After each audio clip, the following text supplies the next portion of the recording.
வணக்கம் ஆஸ்பிரண்ட்ஸ். இது நம்ம நேத்து பார்த்த யூஜி டிஆர்பிஎஸ்டி உடைய பார்ட் 2 வீடியோ ஓகேங்களா? ஸோ பார்ட் 2 உடைய கன்டினியூட்டி தான் வீடியோ இது. ஸோ நேத்து நம்ம பார்த்தது எல்லாமே வந்துட்டு முகலாயர்கள் பத்தியும், மராத்தியர்கள் பத்தியும், அவங்களுடைய அட்மினிஸ்ட்ரேஷன் நிர்வாகம் பத்தி பார்த்தோம் ஓகேங்களா? இன்னைக்கு என்ன பார்க்க போறோம்? அதோடைய தொடர்ச்சி அப்படின்னு பார்த்தீங்கன்னா, முகலாயர்கள் வந்து எப்படி அவங்களோட பேரரசு வந்து வீழ்ச்சியாச்சு, அதோடைய காரணங்கள் என்ன அப்படின்றத தான் பார்க்க போறோம் ஓகேங்களா? ஸோ முகலாய பேரரசு வந்து லாஸ்ட்டா இருந்த மிகப்பெரிய பேரரசரா இருந்தவர் யாருன்னா, அவுரங்கசீப் அவர்கள் தான். அவருடைய காலம் அப்படின்னு பார்த்தீங்கன்னா, 1658கள்லேருந்து 1707கள் வரைக்கும் அவுரங்கசீப்போட காலமா இருந்தது. பிற்காலத்தில தக்கான் பகுதி, அதாவது தக்காணுன்னு சொல்லுவாங்கல்ல, டெக்கான் அப்படின்னு சொல்லுவாங்க. தக்கான பகுதியிலேயே அவருடைய வாழ்க்கையை கழித்தார் அப்படின்னு சொல்லலாம். ஓகேங்களா? ஸோ அவுரங்கசீப்போட கொள்கை என்ன அப்படின்னு பார்த்தீங்கன்னா, நான் முன்னமே சொன்ன மாரி தான் இஸ்லாமிய கொள்கை, மத கொள்கை. அவரு அப்படி மத கொள்கையா இருந்ததுனால, நெறைய என்ன பண்ணார் அப்படின்னு பார்த்தீங்கன்னா, இந்துக்கள் மீதான வரிகள் வந்து மீண்டும் அக்பர் போட்ட வந்து அபாலிஷ் பண்ண வரிய இவர் எஸ்டாப்ளிஷ் திருப்பி வந்து போட ஆரம்பிக்கிறார். ஓகேங்களா? என்ன வரி அப்படின்னு பார்த்தீங்கன்னா, கடுமையான இஸ்லாமிய கொள்கைய வந்து ஃபாலோ பண்றவரு. ஜிஸ்ய வரி அப்படின்ற வரி வந்துட்டு விதிக்கிறாங்க. 1679கள்ல கோயில்கள் வந்து இடிக்கப்படுது. இசை ஓவியங்கள் வந்து ஆதரிக்க மறுக்கிறாரு. இந்துக்கள் மற்றும் ஷியா முஸ்லிம்கள் எதிர்ப்பை தூண்டியது. ஓகேங்களா? ஸோ இந்துக்களுக்கும், ஷியா முஸ்லிம்களுக்கும் எதிர்ப்பு வந்து அவுரங்கசீப்போடைய காலத்தில தோன்றுது. ஓகேங்களா? இவர் என்ன இந்துக்கள மதிக்க மாட்டேங்கிறாரு, ஷியா முஸ்லிம்ஸ மதிக்க மாட்டேங்கிறாரு அப்படின்ற சில கோபங்கள் வந்து தூண்டுதலா ஆரம்பிக்குது. ஓகேங்களா? அவுரங்கசீப் பொறுத்தவரைக்கும் நெறைய கோயில்கள இடிக்கிறாரு. அது மட்டும் இல்லாமல் ஜஹாங்கீர போலயோ, இல்ல அக்பர போல வந்துட்டு அவர் ஓவியக் கலையிலயோ, இல்ல இசை கலையிலயோ வந்து ஆர்வம் கொண்டவரும் அல்ல. அதான் எதிர்க்கிறாங்க. ஓகேங்களா?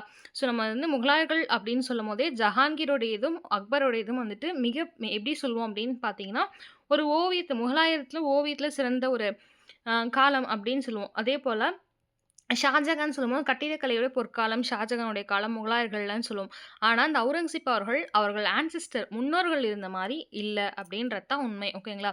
அக்பர் அவர்கள் ஜிஸ்ய வரியை வந்துட்டு என்ன பண்ணுவாருன்னா ஒழிப்பாரு. மீண்டும் வந்து அவுரங்கசீப் அவர்கள் கொண்டு வருவாரு. அக்பர் அவர்கள் ரஜபுத்திரர்களுக்கு பதவி குடுப்பாரு.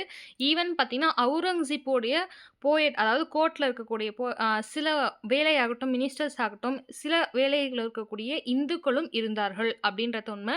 ஈவன் முகலாயர்கள்லயே அதிகமான இந்துக்கள் வந்துட்டு யாருடைய காலகட்டத்தில வேலை செஞ்சாங்க அப்படின்னு பார்த்தீங்கன்னாலும், அவுரங்கசீப்போட காலகட்டத்தில தான். ஓகேங்களா?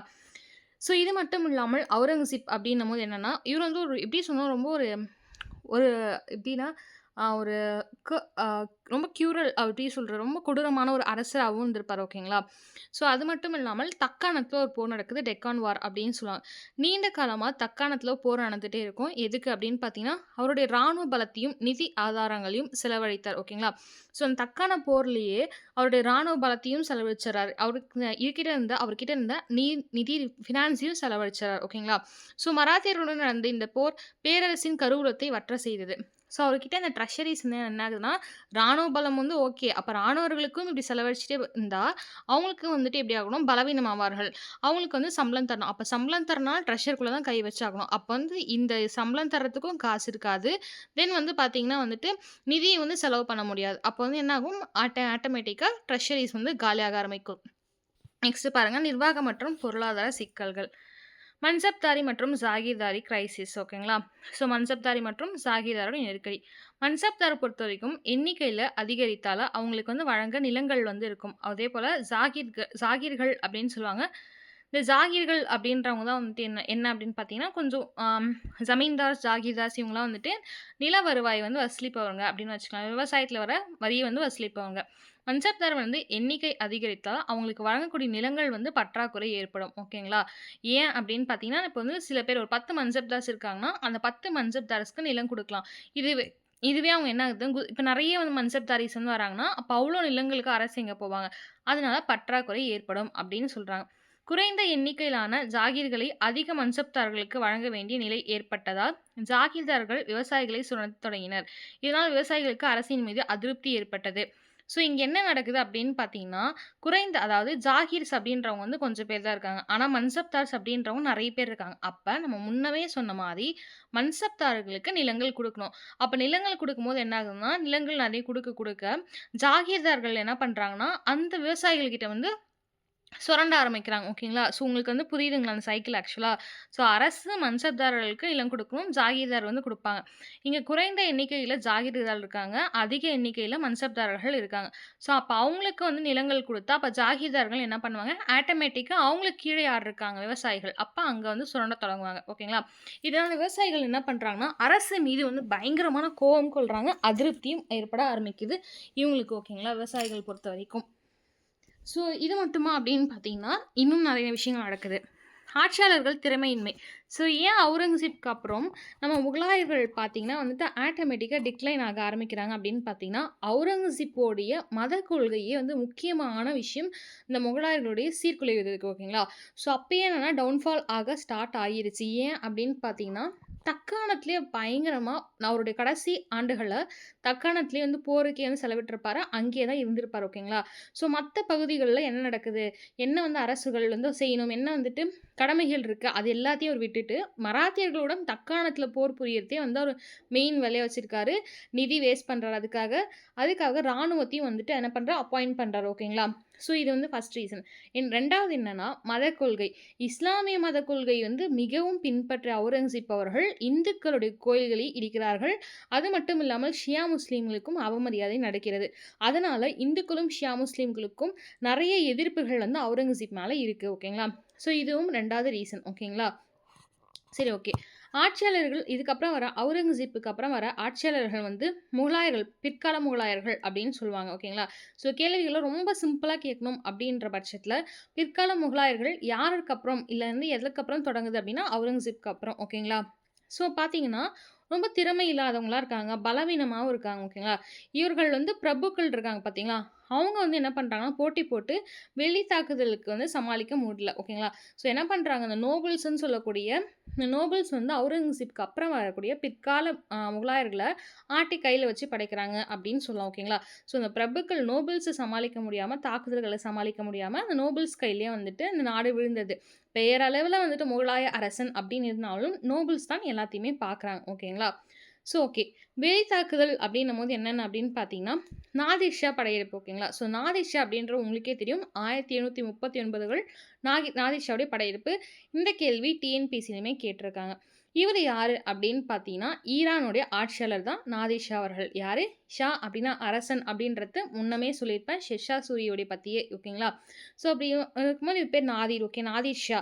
இவர் வந்து என்ன பண்றாருன்னா, டெல்லிய வந்து ஃபர்ஸ்ட்டு சூறையாடுறார். டெல்லிய சூறையாடினதுக்கப்புறம் பீகாக் த்ரோன் அதாவது மயிலாசனத்த வந்துட்டு சூறையாடுறாங்க. இது மட்டும் இல்லாமல் கோகினூர் வைரத்தையும் எடுத்து செல்றார். ஓகேங்களா? ஸோ மயிலாசனத்தையும் வந்து எடுத்துட்டு போனா கூட இன்னொன்னு செஞ்சுக்கலாம்னு வச்சுக்கோங்க. விலை மதிப்பற்ற கோகினூர் வைரத்தையும் ஈரானுடைய ஆட்சியாளரான நாதிர் ஷா டெல்லி சூறையாடி எடுத்துட்டு போயிடுறாரு. ஸ்டில் இப்போ வரைக்கும் பார்த்தீங்கன்னா, அந்த கோகினூர் டைமண்ட் வந்து இந்தியால இல்ல. ஐ திங்க் இட்ஸ் பிரிட்டன் இங்கிலாந்துல இருக்கு அப்படின்றது தான் நம்மளுடைய தகவல். ஓகேங்களா? ஸோ இப்போ வந்துட்டு கேள்விகள் எப்படி வரும்னா, நாதிர் ஷா படையெடுப்பு எந்த ஆண்டு அப்படின்னு வரலாம். ஓகேங்களா? முகலாயருடைய பலவீனத்த உலகுக்கே வந்துட்டு வெளிப்படுத்துச்சு. ஓகேங்களா? ஸோ அதே அவங்க பொருள வச்சு அவங்களுக்கே போடுற கதையா, அவங்க இடத்துக்கே போயி என்ன பண்றாருன்னா, அது எல்லாத்தையும் தூக்கிட்டு வந்துர்றாரு. ஸோ அப்போ வந்து உலகம் முழுக்க வந்து எவ்ளோ வந்து ஃபெமிலியரா இருந்தாங்க. அக்பர் அப்படின்ற ஒருத்தர உலகம் முழுக்க எந்த அளவுக்கு கொண்டாடுனாங்களோ, அப்ப அந்த உலகத்துக்கு எல்லாத்துக்கும் தெரியும் முகலாயர்கள்னா யாருன்ட்டு. எப்படி தெரிஞ்சவங்க எல்லாத்துக்கும் டவுன்ஃபால் ஆகத்தும் தெரிஞ்சிருது. ஓகேங்களா? So okay. இவங்களுக்கு அப்புறம் என்ன அப்படின்னு பார்த்தீங்கன்னா, அகமது ஷா அப்தாலியுடைய தாக்குதல். ஸோ நாதிர் ஷா வந்து வந்தாரு. 1739ல வந்தாரு. டெல்லிய வந்து சூறையாடினாரு. மயிலாசனத்தை எடுத்துட்டு போனாரு. கூட கோகினூர் வைரத்தையும் எடுத்துட்டு போனாரு. ஈரான் ஆட்சியாளர். ஓகேங்களா? ஸோ வந்து உலகுக்கே வந்து முகலாயர்களுடைய பலவீனத்தை இவர் வந்துட்டு உணர்த்திட்டார். இதுக்கப்புறம் ஒரு 30 ஆண்டுகள் கேப்ல என்ன ஆகுது? ஒரு 25 ஆண்டுகள்ல அப்படின்னு பார்த்தீங்கன்னா, அகமது ஷா அப்தாலி அப்படின்றவர் வந்து இருக்காரு. இது என்ன அப்படின்னு பார்த்தீங்கன்னா, முதல் பானிபட் எப்படி பாபருக்கும், இப்ராஹிம் லோதிக்கும் நடக்கும். 2ஆம் பானிபட் அக்பர் ஹேமுக்கும் நடக்கும். 3வது பானிபட் மராத்தியர்களுக்கு நடக்கும். ஓகேங்களா? ஸோ நம்ம முன்னமே படிச்சிருப்போம். மராத்தியர்கள் அப்படின்னும்போது நமக்கு வந்து அந்த பேஷ்வாக்கள் மராத்திய பேஷ்வாக்கள் நடக்கிறது தான் வந்து இந்த 3ஆம் பானிபட் போர். இத யாரு அப்படின்னு பார்த்தீங்கன்னா, தாக்குதல்ல 1761கள் நடக்குது. முகலாய பேரரசு வந்து ரொம்ப எஞ்சிய வலிமை இருக்குது. மராத்தியரோட ஆதிக்கமும் முடிவுக்கு வருது. ஓகேங்களா? ஸோ அப்போ முகலாயர்கள் ஸ்ட்ராங்கா இருக்காங்களான்னு கேட்காதீங்க. 1857கள்ல பகதூர் ஷா 2 இருப்பாரு. ஸோ அவருமே வந்து பேரளவுல வந்து தலைவரா வச்சு, அதில இருக்கக்கூடிய விவசாயிகள் அவங்க தான் வந்துட்டு கொஞ்சம் வந்துட்டு ஹையா இருந்து எல்லா வேலையும் பண்ணுவாங்க. ஓகேங்களா? ஸோ பேரளவு தலைவரா மட்டுமே அவுரங்கசீப்க்கு அப்புறம் இருப்பாங்க. ஓகேங்களா? ஸோ நெக்ஸ்ட்டு பார்த்தீங்க அப்படின்னா, மராத்தியர்களுடைய எழுச்சி காரணங்கள பார்க்கலாம். ஓகேங்களா. முகலாயர்கள் என்ன ஆச்சுன்னா, பேரரசு வீழ்ச்சியடைய தொடங்குது. அந்த வேளையில தக்காணத்தில மராத்தியர்களுடைய எழுச்சி பெறுறாங்க. ஏன் அப்படின்னு பார்த்தீங்கன்னா, நான் முதல்லயே சொன்ன மாரி தான். அவுரங்கசீப் அவர்கள் தக்காணத்திலே தனது கடைசி ஆண்டுகள கழிக்கிறாரு. ராணுவத்த வந்து பலவீனமாகுது. இவரு யூஸ் பண்ணி நிதி வந்து ட்ரெஷரீஸ் கருவூலம்ல குறையுது. அது ஆல்ரெடி வந்து தக்காணம்ல இருக்கும்போது மராத்தியர்களோட தான் சண்டை போட்டே இருக்காங்க. மராத்தியர்களோட சண்டை போட்டு அதுக்கப்புறம் அவர் இறக்கவும் செஞ்சுருவாரு. அந்த டைம்ல வந்து மராத்தியர்கள் வந்து ரொம்ப வந்துட்டு எழுச்சியும் அடைவார்கள். ஓகேங்களா. ஏன் எழுச்சி அடைகிறாங்க அப்படின்னு பார்த்தா, முதல் காரணம் புவியியல் அமைப்பு. அவங்களுடைய ஜியோகிராபிக்கல் ஃபீச்சர்ஸ் எப்படி இருக்கு அப்படின்றத பார்க்கலாம். மராத்தியர்கள் பொறுத்தவரைக்கும் நமக்கு தெரிஞ்ச விஷயம் என்னன்னா, அவங்க வந்து கொரில்லா போர வந்து நமக்கு பயன்படுத்துவாங்க அப்படின்றது தெரியும். ஓகேங்களா. ஸோ நான் ஏன் இத மீன் பண்றேன்னா, கொரில்லா போர் அப்படின்றது மறைஞ்சிருந்து தாக்குதல் தான். எப்படி மறைஞ்சிருந்து இப்போ வந்து சமவெளி இருக்குன்னு வச்சுக்கோங்களேன். அந்த இடத்துல வந்து சமவெளியில வெறும் மண் சமவெளியா இருக்கு. ஓகேங்களா. அந்த இடத்துல மரங்கள் இல்ல. அது மட்டும் இல்லாம மலைகள் எதுவும் இல்ல. ஓகேங்களா. நேச்சர் சம்மந்தப்பட்ட எதுவும் இல்ல. மண் அதாவது இந்த மட்டும் இருக்கு. அங்க போய் நீங்க மறைஞ்சிருந்து தாக்க முடியுமா? எவ்ளோ சப்போஸ் மறைஞ்சாலுமே, எவ்வளோ நேரம் உங்கள கண்டுபிடிக்காம இருப்பாங்கன்னு நெனைக்கிறீங்க? ஓகேங்களா? ஸோ, அப்ப இவங்களுடைய புவியியல்லயே வந்துட்டு மிகப்பெரிய ஒரு வெற்றிக்கான ஒரு சிம்பிளாவும் இருந்திருக்கு அப்படின்னு தான் சொல்லணும். ஏன்னா, மலைகளும், அடர்ந்த காடுகளும் கொண்டிருந்ததுனால, மலைகளுக்கு நடுவுல மறைஞ்சிருந்தும், காடுகளுக்கு நடுவுல மறைஞ்சிருந்தும் போர் புரிகிறார்கள். அதனால தான் கொரில்லா முறை அப்படின்னும் சொல்றாங்க. ஓகேங்களா? ஸோ, இந்த கொரில்லா வார்ஃபேர் வந்து மிக, மிக, மிக சாதகமாக இருந்தது யாருன்னா, மராத்தியர்களுக்கு தான். இத வந்து அவுரங்கசீப் அவர்கள் தக்காணத்தில் மறைந்திருக்கும் எலி அப்படின்னு கூட வந்துட்டு சிவாஜி அவர்கள கிண்டல் பண்ணியிருப்பார். ஓகேங்களா. ஸோ முகலாயர்களுடைய பெரிய ராணுவத்தால கூடமே இந்த சவால வந்து எதிர்கொள்ள முடியல. ஏன்னா அவங்க நிலப்பரப்பிலே இருந்து சண்டை போட்டாங்க. ஸோ நிலப்பரப்புல நீங்க வந்துட்டீங்கன்னா டைரக்ட்டா உங்கள அடிச்சு தூக்கிருவாங்க. அவங்க வந்து ஈவன் ராணுவம் வந்து எவ்ளோ ஸ்ட்ராங்கா இருந்தாலும், அவர்களுக்கு எங்கங்க ஒளிஞ்சிருப்பாங்க அப்படின்ற விஷயம் தெரியாது. ஸோ வந்து எவ்ளோ திறமையானவங்களா இருந்தாலும் சண்டையிட்டு ஜெயிக்க முடியல. ஸோ தோற்கவும் செய்றாங்க. ஓகேங்களா. ஸோ 2வது என்னன்னா, மத மற்றும் சமூக சீர்திருத்தங்கள். ஓகேங்களா. ஸோ பக்தி இயக்கத்துடைய தாக்கம் அதிகமா இருந்ததாமா. ஸோ மக்கள்லாம் ஒழுக்கமா இருந்தாங்க அப்படின்றது ஒரு கோட்பாடு. யார் இருந்தாங்க அப்படின்னு பார்த்தீங்கன்னா, துக்காராம் அவர்கள், ராமதாஸ் அவர்கள் போன்ற மிகப்பெரிய மராத்திய பக்தி துறவிகள்லாம் போதனைகள்லாம் மக்கள் கேட்கவும் செய்றாங்க. ஒற்றுமையை உணர்றாங்க. மத வேறுபாடின்றி மக்கள் எல்லாம் வாழவும் செய்றாங்க. சமூக சமத்துவத்தையும் வளர்க்குறாங்க. இது மட்டும் இல்லாமல் சமர் ராமதாஸ் சிவாஜியின் குருவாக கருதப்பட்டார். இந்த கேள்வி வந்து இதில கேட்கப்பட்டாங்க. பிஜிடிஆர்பிலயா அல்லது டெட்லயான்னு தெரியல. இந்த கேள்விகள் வந்துச்சு. ஓகேங்களா. சிவாஜியின் குருவாக கருதப்பட்டவர் யாருன்னா ராமதாஸ். ஓகேங்களா. அதுவே கார்டியன் அப்படின்ற மாரி வந்தா, நீங்க வந்து தாதாஜி கொண்டதேவ் அவங்கள தான் போடணும். ஓகேவா. ஸோ இங்க என்ன அப்படின்னு ஆகுதுன்னா, ஸோ மத போதனைகள் வந்துட்டு ரொம்ப அழகா மக்கள் கேட்குறாங்க. பக்தி இயக்கங்கள் அவங்க சொல்ற போதனைகள் கேட்குறாங்க. ஒற்றுமையும் சமத்துவ ரீதியா வந்து வளர ஆரம்பிக்குது. ஓகேங்களா. இதுக்கு ஒரு எக்ஸாம்பிள் என்னன்னா, காந்திபுரம் அப்படின்னு சொல்லிட்டு ஒரு ஊர் இருக்கும். கோயம்புத்தூர்ல இருக்கக்கூடிய காந்திபுரம் சம்திங் காந்திபுரமோ என்னமோ இருக்குங்க. அது வந்து ஒரு மூவில பார்த்தேன் ரீசென்ட்டா வந்துட்டு. அந்த மூவி பேரு எனக்கு எக்ஸாக்ட்டா தெரியல. மிஸ்டர்ன்னு நெனைக்கிறேன் மூவி பேரு. வருண் தேஜும் தெலுங்கு ஆக்டர் வருண் தேஜ் அண்ட் அவங்களுடைய மிஸ்ஸஸ் நெனைக்கிறேன். அவங்க 2 பேரும் நடிச்சிருப்பாங்க. ஒரு ஊருக்கு வந்து போவாங்க சண்டைக்கு. போகும்போது வந்துட்டு காந்திபுரம் இது அப்படின்னு சொல்லிட்டு சொல்லுவாங்க. எல்லாம் வெள்ளையா வந்துட்டு இருப்பாங்க. அதில வந்து இந்த டைரக்டரா இருக்கிறவர் வந்து அடிப்பாரு ஆக்சுவலா. அடிச்ச உடனே வந்துட்டு, "இப்ப நீங்க அடிக்க மாட்டீங்களான்னு" இன்னொரு கண்ணத்த ஊர்ல இருக்கவங்க எல்லாமே காட்டுவாங்க. இதான் அகிம்சை அப்படின்னு சொல்லிட்டு சொல்லுவாங்க. ஸோ அந்த மாரி ஒரு ஊர் உண்மையாவே இருக்கு. அதே மாரி தான் மராத்தியர்கள் வந்து அவங்களுக்கான கொள்கையில கரெக்ட்டா இருக்காங்க. ஓகேங்களா. ஜஸ்ட் ஒரு எக்ஸாம்பிள் கம்பேரிசன்க்காக நான் சொல்றேன். ஓகே. நம்ம சினிமா கதை பேசினா அவுட் ஆஃப்க்கு போயிருவோம். நெக்ஸ்ட் மராத்திய மொழி. சிவாஜி மற்றும் துறவிகளின் எழுத்துக்களின் பிராந்திய மொழியான மராத்தி பயன்படுத்தப்பட்டது. இது மக்களை எளிதில் ஒன்று திரட்டியது. ஸோ இங்கே தாங்க செம்ம பெரிய ஒரு நல்ல விஷயம் பண்ணியிருக்காங்க. எப்பவுமே வெர்னாக்குலர் அப்படின்னும்போது நமக்கு அங்க நம்ம படிச்சிருப்போம். அத வந்து ரிப்பன் வந்து திருப்பி இது பண்ணாரு. வெர்னாக்குலர் பிரஸ் ஆக்டர் அப்படின்றதெல்லாம். நமக்கு எப்பவுமே ஒரு விஷயம் தாய்மொழியில வந்து கத்துக்கிறது தான் ரொம்ப எளிமையான விஷயம். ஓகேங்களா. இப்ப நான் வந்து ஃபார் எக்ஸாம்பிள் நான் வந்து ஸ்பானிஷ் கத்துக்கிறேன். இல்லன்னா பிரெஞ்சு கத்துக்கலாம். இல்லன்னா மாண்டரின் கத்துக்கிறேன்னா, அத வந்து எனக்கு இங்கிலீஷ்ல கத்துக்கிறத விட, நான் வந்து தமிழ்லருந்து அந்த லாங்குவேஜ் கத்துக்கிறது ரொம்ப ஈஸியா இருக்கும். ஓகேங்களா. ஃபார் எக்ஸாம்பிள் நான் வந்துட்டு இப்போ வந்துட்டு ஃப்ரெண்ட்ஸ் ஃப்ரான்ஸ் கத்துக்கிறேன்னு வச்சுக்கோங்களேன். அப்ப வணக்கம் அப்படின்றது, இல்ல தேங்க் யூ அப்படின்னு எடுத்து கிரேசி. அப்ப இங்க என்ன இருக்கோ, நான் வந்து தமிழ்லருந்து அங்க டிரான்ஸ்லேட் பண்ணுவோம். எப்பவுமே தாய்மொழி அப்படின்றது மக்கள வந்து ஒன்றிணைக்கும். இத விட சிறந்த எடுத்துக்காட்டு என்னன்னா, இப்ப மலேசியா, சிங்கப்பூர் இங்க எங்கேயா வந்து தமிழர்கள் போய் வேலை செய்றாங்கன்னு வச்சுக்கோங்களேன். நீங்க யாருன்னே தெரியாது. ஆனா தமிழர்கள் அப்படின்னு ஐடென்டிஃபை பண்ணிட்டா நம்ம வந்து ஒரு ஒற்றுமை இருக்கும். ஏன்னா நாடு விட்டு நாடு வராங்க. அந்த ஒற்றுமை. அப்ப வந்து நாட விட்டு நாடு வரும்போது எவ்வளோ ஒற்றுமை இருக்குமோ, அதே மாரி மக்கள் பல லாங்குவேஜ் பேசுற மக்கள் இருந்தாலும், அவங்களுடைய தாய்மொழி அப்படின்னும்போது ஒரு பற்று வந்துரும். ஓகேங்களா?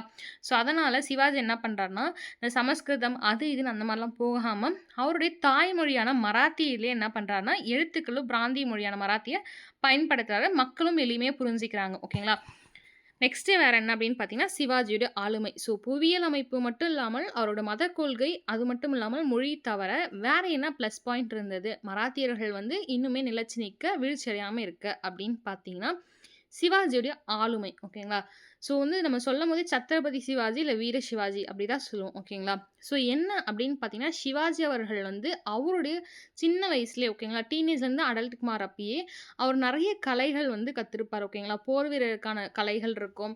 அது மட்டும் இல்லாமல் வந்து குதிரை ஏற்றமாகட்டும், சிலம்பாகட்டும், அதுக்கப்புறமேட்டுக்கா கத்தி சண்டையாகட்டும், இந்த மாரி பல கலைகள வந்து இவர் கத்துட்டு இருக்கார். இத தாண்டி இந்த கலைகள்லாம் ஒரு பக்கம் இருப்பினுமே, அதாவது மதம் சம்மந்தப்பட்ட, ரிலிஜியன் சம்மந்தப்பட்ட போதனைகள் ஓகேங்களா? இப்ப எப்படி காந்தியடிகள் வந்து என்ன சொல்லுவாருன்னா, "நான் ராமாயணம் படிச்சிருந்தேன். ஸோ வந்து எனக்கு அந்த கதைகள் ரொம்ப புடிச்சிருந்தது. நான் வந்து அதில ஈர்க்கப்பட்டேன்" அப்படின்னு கவரப்பட்டேன்னு சொல்லுவார். அதே மாரி சிவாஜியுடைய தாய் தாயார் அவர்கள் என்ன பண்றாங்கன்னா, ராமாயணத்தையும், மகாபாரத்தையும் சின்ன வயசுலேருந்தே சொல்றாங்க. ஸோ, அவருக்கான அது பிரைன்ல எப்படி ஸ்டோர் ஆகுதுன்னா, அது கதையா இல்லாமல் அதில இருக்கக்கூடிய நெறைய நல்ல விஷயத்த அவர் அப்சர்வ் பண்ண ஆரம்பிக்கிறார். ஓகேங்களா? ஸோ, அந்த நல்ல விஷயம் எல்லாமே சிவாஜியோட அவர்கிட்டயும் இருக்கு. ஓகேங்களா? ஸோ, அதனால இங்க பாருங்க 2 சைடுமே வந்து செமையா வந்து சிவாஜி வந்து வளர்ந்துட்டு இருப்பாரு. போர் அப்டின்னாலும் நான் ரெடி. ஓகேங்களா? சமாதானம்னாலும் நான் ரெடி. ஓகேங்களா? ஸோ, தர்மமுமா இருந்தாலும் சரி, எனக்கு போரா இருந்தாலும் சரி அப்டின்ற ஒரு கொள்கை சிவாஜி கிட்ட இருந்தது. சிவாஜி வந்து ஒரு சிறந்த அமைப்பாளராகவும் இருக்காரு. தளபதியாவும் இருக்காரு. ஒரு தூண்டுதல் அளிக்கிறவரும் இருப்பாரு. ஓகேங்களா? ஸோ அது மட்டும் இல்லாம ஒரு சாதாரண ஜமீன்தாருடைய மகன் தான் சிவாஜி. அவருடைய வீரத்தையும், முலோபாவத்தையும் வச்சு தான் ஒரு சுதந்திரமான மராத்திய ராஜ்யத்தை உருவாக்குறார். ஸோ இங்க நம்ம என்ன அப்படின்னு பார்த்தீங்கன்னா, நோட் பண்ற விஷயம், ஏன் இங்க ஒரு சாதாரணமான ஜமீன்தாருடைய மகன் அப்படின்னு குடுத்துருக்கோம்னா, ஏன் அப்படின்னா ஒரு ஹெரிடிட்டரி மொனார்கி மன்னராட்சியின் கீழ் அடுத்த மன்னன் வராங்கன்னு வச்சுக்கோங்களேன். அப்ப பொன்னியின் செல்வன் வச்சுக்கலாம் ஓகேங்களா? ஸோ வந்து நம்ம படமாவே போயிடலாம் டைரக்ட்டா. இப்ப ஜெயம் ரவி இருப்பாரு. அவங்க அப்பா வந்து அரசரா இருப்பாரு. அதுக்கப்புறம் ஜெயம் ரவி இருப்பாரு. ஓகேங்களா? ஸோ இந்த மாரி அதுக்கடுத்து அரசன் இருந்தா, ஸோ அவங்களுக்கு பெருசா மக்களுடைய கஷ்டம் என்னன்னு தெரியாது. ஓகேங்களா? குடும்ப அரசியல் வந்து மக்களுடைய கஷ்டம் தெரியாது. ஏன்னா, அவங்க நல்லா நல்லா வளர்ந்துருப்பாங்க. அவங்களுடைய சுற்றுச்சூழல் வேற மாரி இருக்கும். அவங்க முடிஞ்ச அளவுக்கு ஒரு 10% தான் மக்கள் எப்படி இருக்காங்கன்னு வந்து அப்சர்வ் பண்ண முடியும். ஆனா, சாதாரண சூழ்நிலையில வாழ்ந்த ஒரு பையன், நமக்கு வந்து நாட்ல வந்து பெரிய ஆளா இருக்காங்க அப்படின்னும்போது, அவன் அந்த இடத்துல என்ன கஷ்டப்பட்டான் அப்படின்றது அவனுக்கு நல்லா தெரியும். ஸோ மக்கள் இந்த கஷ்டத்த அனுபவிக்கிறாங்க அப்படின்றதும் தெரியும். அதனால தான் இந்த இடத்துல ஜமீன்தாருடைய மகனாவும் இருந்திருக்காரு அப்படின்னு சொல்றோம். சரி ஓகே. மராத்திய நிர்வாகம் வந்து எப்படி இருந்தது? நீதி மற்றும் வருவாயிலன்னு பார்த்தீங்கன்னா, நீதி நிர்வாகம் பொறுத்தவரைக்கும் சிவாஜியோடைய நீதிமுறை ரொம்ப எளிமையாவும், விரைவாவும் இருந்துச்சுன்னு சொல்றாங்க. ஓகேங்களா? எப்பயும் சொல்ற மாரி தான் சபா. இந்த இடத்துல சமிதி இல்ல. இந்த இடத்துல சபா மட்டும் இருக்கு. சபானா என்ன அப்படின்னு பார்த்தீங்கன்னா, ஹஜார் மஜ்லிஸ்ன்னு சொல்லுவாங்க. ஓகேங்களா? மேபி மராத்தியர்கள் பொறுத்தவரைக்கும் சபா அப்படின்ற வார்த்தை குடுக்காம, ஹஜார் மஜ்லிஸ் அப்படின்னாலும் கரெக்ட் தான். இது என்ன அப்படின்னு பார்த்தீங்கன்னா, சிவாஜிக்கு கீழ செயல்பட்ட ஒரு உயர்ந்த நீதிமன்றம் ஆகும். ஓகேங்களா? இந்த இடத்துல நீங்க ஒரு கேஸ் போகுதுன்னு வச்சுக்கோங்களேன். இப்ப ஏதாவது ஒரு சண்டை வருது. அந்த கேஸ் வந்து சிவாஜி கிட்ட போகுதுன்னா, இந்த வந்து அந்த ஹசார் மஜ்லிஸ்லேருந்து சிவாஜி தான் தீர்ப்பு குடுப்பாரு. ஓகேங்களா? ஸோ மத்தவங்க குடுக்க மாட்டாங்க. ஸோ ஃபர்ஸ்ட்டு வந்து சபா. இன்னொன்னு என்ன கிராம பஞ்சாயத்து. ஸோ கிராம மாவட்டத்தில இந்த நீதி வழங்கிய உள்ளூர் அமைப்பாக இருந்தது. ஓகேங்களா? ஸோ சின்ன சின்ன பிரச்சனை வந்து என்ன பண்ணுவாங்க, ஒரு சொம்பு விவேக் ஒரு படத்துல வந்து சொம்பு வச்சுட்டே எதையாச்சும் துப்பிட்டு இருப்பாரு பார்த்தீங்களா? ஸோ அந்த மாரி சொம்பு வச்சுட்டு ஒரு தலைவர்கள் இருப்பாங்க. ஸோ அவங்க கிட்ட போயிட்டு இந்த பிரச்சனைலாம் தீர்ப்போம். ஓகேங்களா? ஸோ சபா மற்றும் கிராம பஞ்சாயத்து 2மே வந்து இருந்தது. நீதி மற்றும் நிர்வாகம்ல. வருவாய் நிர்வாகம் எப்படி இருந்தது அப்படின்னு பார்த்தீங்கன்னா, சிவாஜி அவர்கள் அகமத் நகருடைய மாலிக் அம்பர் முறையின் தாக்கத்துடன் நில நிர்வாகத்தை மேற்கொண்டார். யாரு? அகமத் நகர்ல இருந்தக்கூடிய மாலிக் அம்பர் அப்படின்னு ஒருத்தர் இருக்காரு. அவருடைய முறை தாக்கத்தின் அடிப்படையில் தான் நில நிர்வாகத்த மேற்கொள்றார். இந்த கேள்விகள் வரும். எப்படி வரும் அப்படின்னு பார்த்தீங்கன்னா, நமக்கு எல்லாமே அக்பர் வந்து நில வருவாய் சீர்திருத்தத்துடைய முன்னோடியான ஷெர்ஷாவ ஃபாலோ பண்ணி அக்பர் வந்து இந்த கொள்கையை ஏற்றுக்கிட்டாரு அப்படின்னு தெரியும் நமக்கு. அதேபோல சிவாஜி அவர்கள் யார ஃபாலோ பண்ணாங்கன்னு டக்குனு முகலாயர்கள் அப்படின்னு நமக்கு கிளிக் ஆகும். எஸ்பெஷலி அவர் பேர கேட்டாங்கன்னா, அகமத் நகரை சார்ந்த மாலிக் ஆம்பூரை வந்துட்டு அவருடைய கொள்கையின் தாக்கம் ரொம்ப பிடிச்சிருந்தது. தாக்கத்தின் காரணமாக நில வருவாய் வந்து மேற்கொள்றார் நிர்வாகத்த. ஓகேங்களா? ஸோ நெக்ஸ்ட் என்னன்னா கத்தி அப்படின்னு சொல்லுவோம். என்ன அப்படின்னு பார்த்தீங்கன்னா, நிலத்தை அளக்க பயன்படுத்தப்பட்ட அளவீட்டுக்கு அலகு தான் கத்தி. ஓகேங்களா? ஸோ அதுவும் இல்லாமல் மராத்தியர்கள் பொறுத்தவரைக்கும் கத்தி அப்படின்றது மிக, மிக, மிக அவர்கள் பயன்படுத்தக்கூடிய ஒன்று. ஓகேங்களா? ஸோ நீங்க எப்படி இந்த பஞ்சாபி இருப்பாங்க பார்த்தீங்களா, அவங்க மேல வந்து ஒரு தர்பான் கட்டுவாங்க. அந்த தர்பானுக்கு உள்ள வந்து ஒரு கத்தி வச்சிருப்பாங்க. அந்த சவர கத்தி இல்ல. சம்திங் ஒரு கத்தி மாரி தர்பான்ல வச்சிருக்க மாட்டாங்க. கையில இருக்கும். ஓகேங்களா? சம்டைம்ஸ் சில ரொம்ப ரேரா 0.1% கன் கூடமே அவங்க கிட்ட இருக்கும். அதே மாரி அந்த மராத்தியர்கள் சிவாஜியை சேர்ந்த மராத்தியர்கள் எல்லாமே ஒரு கத்தி வந்து அவங்க கிட்ட வந்து இது பண்ணி வச்சிருப்பாங்க. ஓகேங்களா? ஸோ ஒரு வாள் வந்து வச்சிருப்பாங்கன்னு வச்சுக்கோங்க. ஸோ வரி விதிப்பு எப்படி இருந்தது அப்படின்னு பார்த்தீங்கன்னா, முதல்ல விளைச்சல்ல 30% இருந்துச்சு. பிற்காலத்தில 40% விலைவாசிக்கு ஏத்துற மாரி வந்து ஏத்திருக்காங்க. ஓகேங்களா? ஸோ ஜாகீர் முறைக்கு எதிர்ப்பு அப்படின்னு பார்த்தீங்கன்னா, சிவாஜி வந்து ஜாகீர் முறைய விரும்பல. நல்லா பாருங்க, அவங்க அப்பாவே ஒரு ஜாகீரா இருந்திருக்காரு. ஓகேங்களா? ஒரு ஜாகீர்தாரா இருந்திருக்காரு. ஆனால் ஜாகீர் முறையே விரும்பவில்லை அப்படின்றத இந்த இடத்துல ப்ளஸ்ஸா பார்க்கலாம். ஏன்னா, ஜாகீர்தாஸ் நம்ம முன்னமே பார்த்த மாரி முகலாயர்கள் பேர்ல மன்சப்தாரிஸ் அதிகமாகறதுனால, நிலங்கள் அவங்களுக்கு அதிகமா குடுக்கறதுனால, இவங்க டைரக்ட்டா வந்து விவசாயிகள் கிட்ட என்ன பண்றாங்கன்னா, வருவாயாகட்டும் மத்தத வந்து ரொம்ப வந்து எப்படி சொல்றது? எல்லாத்தையுமே வாங்கிறாங்க. ஓகேங்களா? சுரண்டிர்றாங்க. அதனால சிவாஜி அவர்கள் ஜாகீர்தார் முறைய வந்து விரும்பாம இருக்காரு. ஓகேங்களா? அவர் என்ன பண்றாருன்னா, அதிகாரிகளுக்கு பணமோ, இல்ல வந்து நிலத்தில இருக்க நேரடி வரி வசூலுக்கும் உரிமைய வழங்காம, மத்திய அதாவது சென்ட்ரல்ல இருக்கக்கூடிய ட்ரெஷரீஸ் கருவூலம்லேருந்து ஊதியமா ஓகேங்களா? ஸோ வந்து நீ இந்த வேலை செஞ்சா, நான் வந்து சென்ட்ரல் கவர்மெண்ட்ல இருக்கேன். நான் வந்து நீ வந்து ஒர்க் பண்றேன் என்கிட்ட. நான் இவ்ளோ காசு தரேன் அப்படின்றத கருவூலத்திலேருந்து எடுத்து தராரே தவிர, விவசாயிய சுரண்டடிக்க விடல. ஓகேங்களா? ஸோ எவ்வளோ பெரிய ப்ளஸ் பாருங்க. அவங்க அப்பாவே அப்படி இருந்திருக்காரு. அவங்க அப்பா கெட்டவரா, நல்லவரான்றது அங்க மேட்டர் இல்ல. அப்போ ஜாகிர்தாஸோட நிலைமை பத்தி நம்ம முன்னாடி படிச்சோம். அப்ப அப்படி இருக்கிறதுனால இவர் என்ன பண்றாரு, விவசாயிகிட்ட நீங்க வாங்காதீங்க. நீங்க எனக்கு கீழ ஒர்க் பண்றீங்க. ஸோ உங்களுக்கு சென்ட்ரல் உள்ள வந்து நான் அதாவது கருவூலத்திலருந்து நான் எடுத்து தரேன் அப்படின்னு சொல்லிட்டு அமௌண்ட் வந்து ஊதியமா, பணமா குடுக்குறாரு. ஓகேங்களா? சரி ஓகே. நெக்ஸ்ட்டு பார்த்தீங்கன்னா, நிர்வாக சீர்திருத்தங்களுடைய தாக்கம். இம்பாக்ட் ஆஃப் அட்மினிஸ்ட்ரேட்டிவ் ரிஃபார்ம்ஸ் ஓகேங்களா? ஷெர்ஷா சூரியோட சீர்திருத்தங்கள் பார்க்கலாம். நீண்ட கால தாக்கம் சொல்லலாம். முகலாயருடைய அடித்தளம் யாரு அப்படின்னு பார்த்தீங்கன்னா, இந்த ஷெர்ஷா சூரி அவர்கள் தான். இவருடைய காலம் ரொம்ப குறுகிய காலமா இருந்தாலும், வரலாற்றிலே ரொம்ப வந்து நீளமா பேசக்கூடிய ஒரு ஆள் அப்படின்னு பார்த்தீங்கன்னா, அந்த ஷெர்ஷா சூரி அவர்கள் தான். அது மட்டும் இல்லாமல் அக்பருடைய முன்னோடியா திகழ்ந்திருப்பாரு. நம்ம முன்னாடியே ஷெர்ஷாவ பத்தி லாஸ்ட் கிளாஸ்ல நேத்து பார்த்திருந்தோம். என்ன அப்படின்னு பார்த்தீங்கன்னா, அவர் வந்து காயின்ஸ்ல ஆகட்டும், நெக்ஸ்ட் ரெவென்யூ டிபார்ட்மெண்ட் ஆகட்டும், ரோட் ஆகட்டும், காவல்துறை ஆகட்டும், இது எல்லாமே வந்து முன்னோடியா திகழ்ந்திருக்காங்க முகலாயர்களுக்கு ஷெர்ஷா சூரி அவர்கள். அதேபோல விவசாயம் சீர்குலைந்தால் நாடு சீர்குலையும் அப்படின்ற ஒரு கோட்பாட வந்து முன்னிலையில வச்சிருந்தவர் தான். ஸோ நல்ல ஒரு அரசர் அப்படின்னு சொல்லலாம். ஓகேங்களா? ஸோ இவர் வந்து என்ன பண்றாருன்னா, ஜப்தி நில அளவ வெள்ளியில வந்து ருப்பியா அப்படின்னு சொல்றாங்க. ஓகே. ருப்பியா நாணயம், கிராண்ட் ட்ரங்க் சாலை ஆகியவற்றை முகலாய நிர்வாகத்திற்காக, குறிப்பாக அக்பருடைய நிர்வாகத்திற்கு வந்து வலுவான ஒரு அடித்தளமிட்டவர் தான் இந்த ஷெர்ஷா சூரி அவர்கள். இது மட்டும் இல்லாமல் பேரரசு முழுவதும் இவருடைய நிலையான ஆட்சி வந்துட்டு நிலைநாட்டுது. ஓகேங்களா? ஸோ மக்களுக்கான நிர்வாகம். ஷெர்ஷா சூரியுடைய ஆட்சின்றது அவங்களுடைய இப்ப வழி வழி தோன்றலுக்கான நிர்வாகமா இல்லாமல், நான் மக்களுக்காக தான் வந்து இந்த இடத்துக்கு வந்திருக்கேன். நான் மக்களுக்காக தான் செய்வேன் அப்படின்ற மாரி ஒரு அற்புதமான நிர்வாகமாவும் ஷெர்ஷா சூரிது இருந்தது. ஸோ ஏன் அப்படின்னு பார்த்தீங்கன்னா, ஷெர்ஷாவின் கீழ் வந்து சட்டம் வந்து ஒழுங்கு சிறப்பாக பராமரிக்கப்பட்டதாம். ஓகேங்களா? ஸோ நீ தப்பு பண்ணா உனக்கான தண்டனை இருக்கும் அப்படின்ற ஒரு பயம் மக்களிடையே இருந்தது. ஸோ கரெக்ட்டா இருக்காங்க. வர்த்தக வளர்ச்சி அப்படின்னும்போது நெறைய வந்து ஷெர்ஷாவுடைய சீர்திருத்தங்கள் ரொம்ப வந்து வர்த்தகத்துக்கான வளர்ச்சிக்கு உதவுது. வர்த்தகங்கள் வந்து நிம்மதியுடன் பயணம் செய்ய முடிந்தது. ஓகேங்களா? ஸோ வந்துட்டு அந்த அந்த இது இருக்கு பார்த்தீங்களா? அந்த கிராண்ட் சாலை இருக்கு பார்த்தீங்களா? அதனால வர்த்தகம் வந்து நல்ல பயணங்கள் வந்துட்டு ஏற்படுது. ஓகேங்களா? அங்கேயே வந்து அங்க தங்கிக்கிற மாரி நம்ம பழைய காலத்துலாம் படத்துலலாம் பார்த்தீங்கன்னா வந்து சத்திரம்னு சொல்லுவாங்க. ஸோ வந்து ஓய்வு எடுக்கிறதுக்கு வந்து தங்கிட்டு போவாங்க. ஓகேங்களா? ஸோ அந்த மாரியும் வந்து இருக்காங்க. ஓகே. ஒரு பொறுப்புள்ள நிர்வாகம் வந்து இது வந்து எடுத்துக்காட்டா இருக்கு. யாருடைய நிர்வாகம் அப்படின்னு பார்த்தீங்கன்னா, ஷெர்ஷாவுடைய நிர்வாகம். அதுக்கப்புறம் பார்த்தீங்கன்னா, வாரன் ஹேஸ்டிங் மற்றும் கார்ன்வாலிஸ் பிரபுவின் சீர்திருத்தங்கள். ஸோ சீர்திருத்தங்கள் அப்படின்னவே நம்ம இவங்களதும் பார்த்தரலாம். வாரன் ஹேஸ்டிங் அப்படின்றவரு வங்காளத்துடைய முதல் கவர்னர் ஜெனரலா இருக்காரு. 1773ல ரெகுலேட்டிங் ஆக்ட்டோடைய டைம்ல. ஸோ இவருடைய முக்கிய பங்கு என்ன அப்படின்னு பார்த்தீங்கன்னா, நீதித்துறைய வந்து மறுசீரமைக்கிறாரு இந்த வாரன் ஹேஸ்டிங் அவர்கள். இவரு ஒவ்வொரு மாவட்டத்திலும் குற்றவியல் நீதிமன்றத்த இது பண்றாரு. அது வந்து ஃபத்தோரி அதாலத்ன்னு சொல்லுவாங்க. சிவில் நீதிமன்றத்த திவானி அதாலத்ன்னு சொல்லுவாங்க. ஓகேங்களா? ஸோ வந்து இந்த கேள்விகள் வந்து குரூப் 4ல கேட்கறதுக்கான நெறைய வாய்ப்புகள் இருக்கு. ஆல்ரெடி கேட்கவும் செஞ்சிருக்காங்க. வாரன் ஹேஸ்டிங் எப்போ வராரு? 1773கள்ல இவர் வந்து ஏன்னா குற்றவியல் கிரிமினல் நீதிமன்றத்த வந்து ஃபௌஜ்தாரி அதாலத் அப்படின்னும், சிவில் வந்துட்டு திவானி அதாலத் அப்படின்னும் சொல்றாரு. கார்ன்வாலிஸ் இவர் என்ன பண்றாருன்னா, இந்தியா சிவில் சர்வீஸோட தந்தை அப்படின்னு அழைக்கப்பட்டவர் தான் கார்ன்வாலிஸ் அவர்கள்.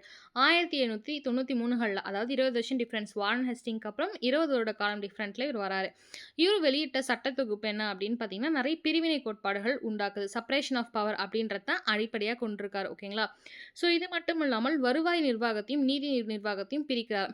எனது ரெவென்யூ சிஸ்டத்தையும், அட்மினிஸ்ட்ரேஷன் நிர்வாகத்தையும் பிரிக்கிறாரு இந்த கார்ன்வாலிஸ் அவர்கள். இவர் தான் இந்திய சிவில் சர்வீஸுடைய தந்தை அப்படின்னு சொல்றார். இதை தவிர்த்து வேற என்ன அப்படின்னு பார்த்தீங்கன்னா, காவல்துறைக்கு சீர்திருத்தங்கள் இவர் மூலியமா நடக்குது. ஸோ ஒவ்வொரு மாவட்டத்திலும் தனாக்கள், ஓகே தனாக்கள்னா நிலையங்கள்னு சொல்லுவாங்க. காவல் நிலையம் சொல்லுவோம் பார்த்தீங்களா? அப்பக்கு வந்து தனாக்கள்னு சொல்லுவாங்க. நிலையங்களாக பிரிக்கிறார். ஒவ்வொரு மாவட்டத்துக்கும் இப்போ ஃபார் எக்ஸாம்பிள் கோயம்புத்தூர்னா இதுக்கு ஒரு, திருவண்ணாமலைனா இதுக்கு ஒரு, அந்த மாதிரி வந்து நிலையங்கள் பிரிக்கிறார். அது மட்டும் இல்லாமல் அதுக்கு வந்து அந்த அந்த நிலையங்களை பராமரிக்க இந்திய அதிகாரிகள், அப்ப தானாக்கள்னா தனாதாரன்னு சொல்லுவாங்க, அவங்கள நியமிக்கிறாரு. இது இந்தியாவுடைய காவல்துறை அமைப்புக்கு அடித்தளமா இட்டதான். ஸோ கேள்விகள்ல இந்தியாவுடைய காவல்துறை அமைப்புக்கு அடித்தளமாக இட்ட கவர்னர் யாருன்னு கேட்டா லார்ட் கார்ன்வாலிஸ் அவர்கள் தான் சிவில் சர்வீஸுடைய தந்தை இந்தியாவுக்கு. சரி, நெக்ஸ்ட் பார்த்தீங்கன்னா பெர்மனன்ட் செட்டில்மெண்ட் ஆக்ட்னு சொல்லுவாங்க. அதுக்கோட விளைவுகள் என்ன அப்படின்னு பார்த்தீங்கன்னா, நிரந்தர நிலவரி திட்டத்துடைய விளைவுகள். 1893கள்ல ஒன் செகண்ட்ங்க. ஓகேங்க. ரெகுலேட்டிங் ஆக்ட் 1773, இது வந்து 1793. கார்ன்வாலிஸ் பிரபு வந்து அறிமுகப்படுத்துகிற திட்டம் தான் பெர்மனன்ட் செட்டில்மெண்ட் ஆக்ட் அப்படின்னு சொல்லுவாங்க. ஸோ ஆங்கிலேய ஆட்சிக்கு கீழே பெரிய மாற்றங்களை உருவாக்குது. நிரந்தர வருவாய் அப்படின்றது கம்பெனிக்கு ஒரு நிலையான உறுதியான வருவாய் வந்து உறுதிப்படுத்துறது தான் இந்த நிரந்தர வருவாய். விசுவாசமான பிரிவு அப்படின்னு பார்த்தீங்கன்னா, ஜமீன்தார்களும் நிலத்துடைய உரிமையாளர்களும் உயர்த்தப்படுறாங்க. அவங்க கம்பெனிக்கு விசுவாசமாக இருக்காங்க. இதில் ஏழை மக்களும் நெக்ஸ்ட் விவசாயிகளும் தான் வந்துட்டு ரொம்ப அடிப்படுறாங்க. ஓகேங்களா? ஸோ விவசாயிகள் சுரண்டர்கள், அதே ஃபர்ஸ்டே சொன்ன மாதிரி தான் ஜமீன்தார்கள் வந்து எவ்வளோ நிலத்தை வந்து நிரந்தர உரிமையாளர்களாக இருக்காங்களோ அந்த அளவுக்கு விவசாயிகளுடைய உரிமை பறிக்கப்படுது. ஜமீன்தார்கள் அதிக வரி வந்து வசூலிக்கிறாங்க, விவசாயிக்கிட்ட இருந்து சுரண்டுறாங்க. ஓகேங்களா? நெக்ஸ்ட் சூரிய அஸ்தமன சட்டம்னா சன்செட் லா. இந்த வந்து கேள்விப்பட்டிருக்க மாட்டீங்க, ஜஸ்ட் தெரிஞ்சுக்கோங்க. சன்செட் லானா ஒரு குறிப்பிட்ட தேதியை வந்துட்டு என்ன பண்ணியிருப்பாங்க, ஃபிக்ஸ் பண்ணியிருப்பாங்க. அதில் நீ வந்து இந்த ரெவென்யூ, அதாவது நீ நிலவரியை வந்து செலுத்த தவறினா ஜமீன்தாரர்கள் வந்து நில உரிமையாளர்களிடம் பறிக்கப்படுவாங்க. ஓகேங்களா? அந்த அந்த வந்து நிலத்தையும் வாங்கிப்பாங்க. வேற ஒருவருக்கு விற்கப்படும் என்ற சட்டம் நிலப்பிரபுக்கள் மத்தியில் பாதுகாப்பின்மையை உருவாக்கியது. ஓகேங்களா? ஸோ முகலாய மற்றும் மராத்தியர்களின் நிர்வாகம். அரசு முறையும் பார்த்தீங்கன்னா சென்ட்ரலைஸ் மொனார்கி தான். ஓகேங்களா? ஸோ வந்து பிராந்திய பண்பு இருந்தது. உயரி குழு அப்படின்னு பார்த்தீங்கன்னா திவானி காஸ், திவானி அமைச்சர்கள் குழு ஃபார்மலாக இல்லை. ஓகேங்களா? அஷ்டபிரதான் அப்படின்னு சொல்லிட்டு 8 அமைச்சர்கள் கொண்ட ஆலோசனை குழு இருந்தது. ஸோ திவானி காஸ் தெரிஞ்சுக்கோங்க, திவானி தெரிஞ்சுக்கோங்க. ராணுவ அமைப்பு அப்படின்றது மன்சப்தாரி முறை, ஜாட் மற்றும் சவார்னு பிரிச்சிருப்பாங்க, மற்றும் ஜாகீர் முறைன்றது கொரில்லா போர் வந்து அவங்களுக்கு ரொம்ப ஃபெமிலியராக இருந்தது அப்படின்னு சொல்கிறோம். ஓகேங்களா? ஸோ ஜாகீர் முறை பொதுவாக வந்து அந்த சிவாஜி காலத்தில் வந்து தவிர்க்கப்பட்டதாகவும் இருக்குது.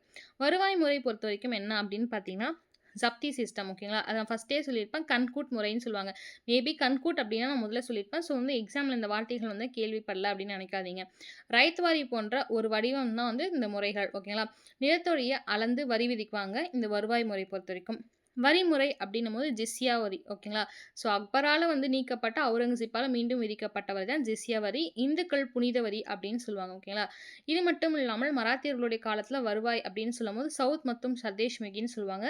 சவுத் அப்படின்னா வந்துட்டு என்னன்னா மக்கள், அதாவது தன்னுடைய மக்களுக்கு போடப்பட்ட வரி சவுத். சதேஷ்முகி அப்படின்றது அண்டை நாடுகள்லேருந்து பெறக்கூடிய வரி தான் சதேஷ்முகி. ஓகேங்களா? ஸோ இன்னைக்கான கிளாஸ் யூஜிடிஆர்பியில் பார்ட் 2, யூனிட் 2 பார்ட் 2 வந்து முடிஞ்சது. பார்ட் 1 வந்து நான் உங்களுக்கு கூடிய சீக்கிரத்தில் அப்லோட் பண்ணுறேன். நம்ம வந்து இப்போ கிளாஸ் கொஞ்சம் ஸ்லோவாக தான் அப்டேட் பண்ணிகிட்ருக்கோம். ஏன்னா காலேஜ் டிஆர்பிக்கு தான் நம்ம சீக்கிரமாக அப்டேட் பண்ணோன்னு இருக்கோம். ஏன்னா உங்களுக்கு 3 யூனிட்ஸ் தான் போயிருக்கு. இன்னும் 7 யூனிட்ஸ் வந்து டிசம்பர் 20 அவங்களுக்கு வந்து எக்ஸாம் வரும். ஸோ கூடிய விரைவில் அவங்களுக்கு போடணும் அப்படின்றதுனால வந்து கொஞ்சம் யூஜிடிஆர்பிக்கு வந்து கொஞ்சம் டிலே ஆகுது. ஸோ நம்ம கூடிய விரைவில் போடும். இப்போவுமே டெஸ்ட்டு சீரிஸ் போயிட்டு தான் இருக்குது. நீங்கள் வந்து யூனிட் டெஸ்ட்டு மிஸ் பண்ணிட்டீங்க அப்படின்னா கூட ஃபுல் டெஸ்ட்டுக்கானது இன்னும் ஒரு 1 வீக்கில் ஸ்டார்ட் பண்ணிவிடும். ஃபுல் டெஸ்ட்டில் ஜாயின் பண்ணிக்கலாம். 300 rupees தான் ஃபுல் டெஸ்ட். ஓகேங்களா? ஸோ 8940787647 நம்பருக்கு மெசேஜ் பண்ணுங்கள். ஸோ இயர்லாம் நல்லா பார்த்துக்கோங்க.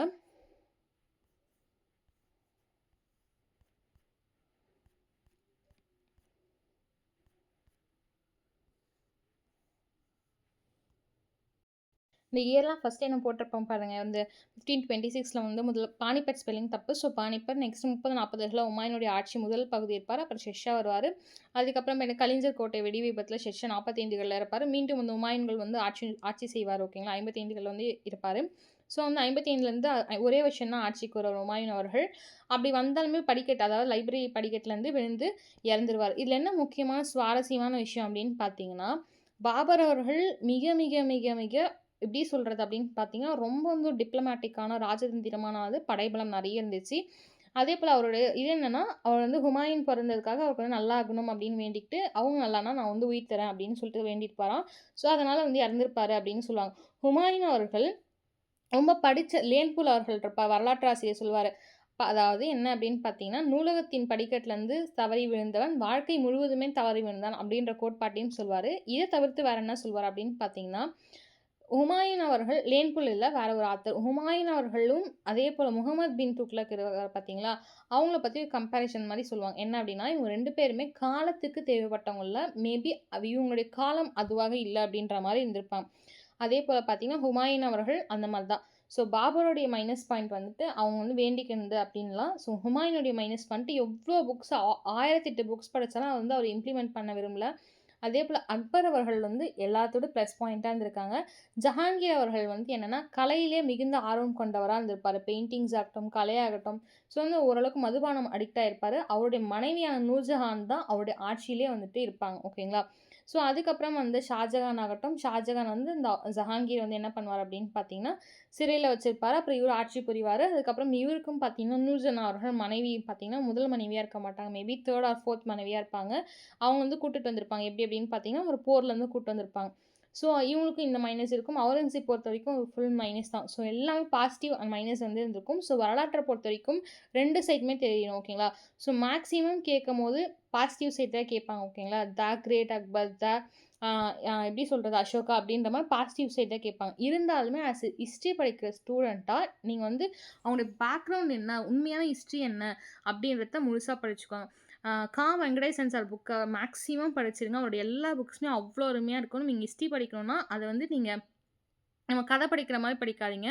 அதுக்குன்னு எக்ஸாம் படிக்கிற மாரி படிக்காதீங்க. அதோடைய உள்ளர்த்தம் என்ன? இதுக்கப்புறம் ஒரு காலவரிசைப்படி இதுக்கப்புறம் இது நடந்துச்சான்னு ஒரு ஆர்வத்தோட படிங்க. கண்டிப்பா உங்களுக்கு ஹிஸ்ட்ரி ரொம்ப புடிச்ச சப்ஜெக்ட்டா இருக்கும். Thank you husbands. UG TRB ஹிஸ்ட்ரில சேர ஜாயின் பண்ண விருப்பவங்க தாராளமா சேரலாம். Thank you husbands. நன்றி, வணக்கம்.